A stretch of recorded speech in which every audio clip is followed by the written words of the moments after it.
Assalamualaikum sahabat semua. Pada zaman dahulu, orang berpikir dengan cara yang amat sederhana. Dan karena kesederhanaan berpikir ini, seorang mencuri yang telah berhasil menggondol 100 keping lebih uang emas milik seorang saudagar kaya tidak sudi menyerah. Hakim telah berusaha keras dengan berbagai cara tetapi tidak berhasil menemukan pencurinya. Karena merasa putus asa, pemilik harta itu pun mengumumkan kepada siapa saja yang telah mencuri harta miliknya, merelakan separuh dari jumlah uang emas itu untuk menjadi milik sang pencuri bila sang pencuri bersedia mengembalikannya. Tetapi pencuri itu malah tidak berani menampakkan bayangannya. Kini kasus itu semakin ruwet tanpa penyelesaian yang jelas.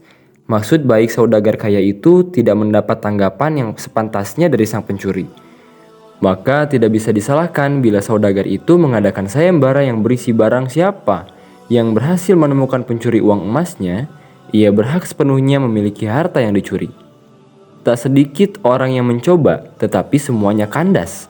Sehingga pencuri itu bertambah merasa aman, tentram, karena ia yakin jati dirinya tidak akan terjangkau. Yang lebih menjengkelkan adalah ia juga berpura-pura mengikuti sayembara. Tidak berlebihan bila dikatakan bahwa menghadapi orang seperti ini bagaikan menghadapi jin. Mereka tahu kita, sedangkan kita tidak. Seorang penduduk berkata kepada hakim setempat, "Mengapa Tuan Hakim tidak meminta bantuan Abu Nawas saja?" "Bukankah Abu Nawas sedang tidak ada di tempat?" kata hakim itu balik bertanya. "Kemana dia?" tanya orang itu. "Ke Damaskus," jawab hakim. "Untuk keperluan apa?" Orang itu ingin tahu.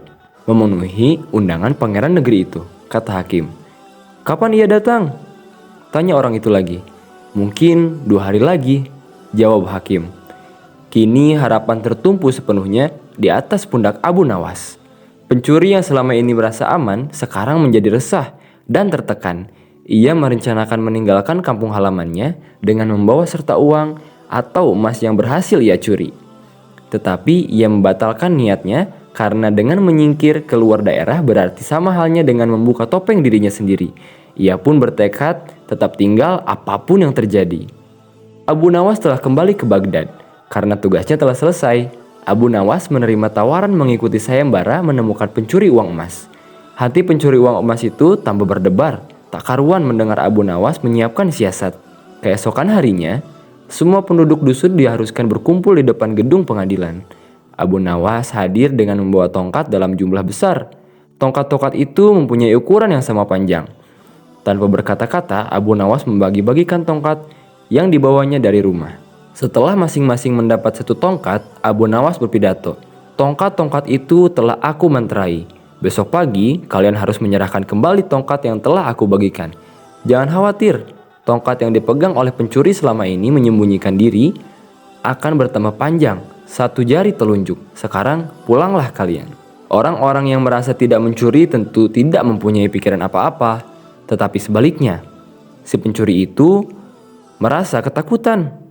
Ia tidak bisa memejamkan mata walaupun malam semakin larut. Ia terus berpikir keras. Kemudian ia memutuskan memotong tongkatnya sepanjang 1 jari. Dengan begitu, tongkatnya akan tetap kelihatan seperti ukuran semula.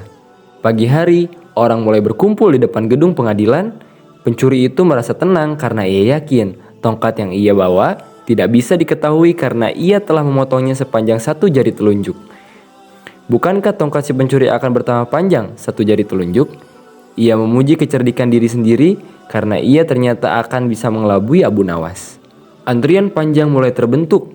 Abu Nawas memeriksa tongkat-tongkat yang dibagikan kemarin. Pada giliran si pencuri itu tiba, Abu Nawas segera mengetahui karena tongkat yang dibawanya bertambah pendek 1 jari telunjuk.